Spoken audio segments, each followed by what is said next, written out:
আসসালামু আলাইকুম। আমি কিন্তু প্রফেশনাল ভাবে মিষ্টি বানানো শিখি নাই, তবে যতটুকু শিখছি আপনাদের সাথে শেয়ার করব। আশা করি এই রেসিপিটা অনেক সহজ, সবাই দেখবেন।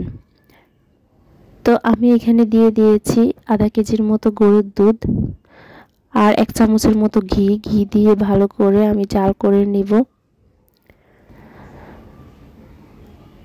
আর আমি এখানে নেব 1 কাপের মতো সুজি অল্প অল্প করে দিব আর নাড়তে থাকবো। তো চুলার আঁচটা একবারে কমিয়ে রাখবো যাতে নিচে না লেগে যায়। আমি অল্প অল্প করে সুজি দিচ্ছি আর নেড়ে নিচ্ছি, আর এখানে স্বাদ মতো লবণ দিয়ে দিয়েছি। তো দিয়ে আমি এখানে নেড়ে নিচ্ছি। তো চুলা যাতে না লেগে যায় সেইভাবে সুজিটা নাড়তে হবে। আর এই তো সুজিটা আমার সিদ্ধ হয়ে গেছে। আর এক সাইড করে যখন দেখবেন যে এক সাইড উঠে এসেছে, তখনই বুঝতে হবে যে মিষ্টির ডোটা সম্পূর্ণ হয়ে গেছে। তো আমার এটা এক সাইড থেকে উঠে আসছে। আমি একটু নরমে রেখেছি। আমি এখন এটাতে 1 কাপের মতো ময়দা দিব। 1 কাপ ময়দা আর বেকিং সোডা বা বেকিং পাউডার যেটাই থাকে সেটা আমি 1 চামচ দিয়েছি। তো দিয়ে ভালো করে ছেলে নিব আর এটা ভালো করে মাখিয়ে নিব।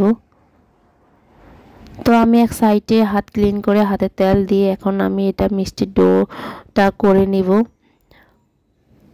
আর আমার তেলটা গরম দেওয়ার জন্য আমি বসিয়ে দিলাম। তো এই যে মিষ্টিগুলো এখন আমি এখানে ছেড়ে দিয়ে আমি হালকা চুলার অল্প মিডিয়াম লো হিট দিয়ে আমি মিষ্টিগুলো ভেজে নিব। তো আমি আজকে মিষ্টির কালারগুলো দিব আমি হালকা দিব ব্রাউন কালার। তো সবগুলা মিষ্টি আমি ব্রাউন কালার করে অল্প আঁচে ভেজে নিব আমি সবগুলা। তো আমার হয়ে গেছে। আমি এখানে শিরার জন্য আমি 2 কাপের মতো পানি আর 2 কাপ চিনি দিয়েছি। মিষ্টিটা যে যেমন পছন্দ করে সেই অনুযায়ী দিবেন, আমি কমই দিয়েছি। এখানে 2-3টা এলাচ, একটা দারচিনি দিয়ে আমি এটা 10 মিনিটের মতো জাল করে নিব। আর আমি এখানে গরম অবস্থায়, আপনারা এটা দিবেন না, ঠান্ডা অবস্থায় এটা দিতে হবে, সেই ভিডিওটা আমি নিতে পারি নাই।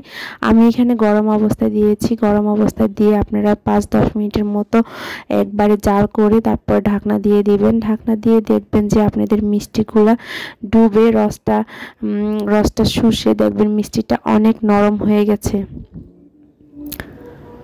তো এই যে দেখতে পাচ্ছেন মিষ্টিটা আস্তে আস্তে অনেক ফুলে অনেক বড় হয়ে যাবে।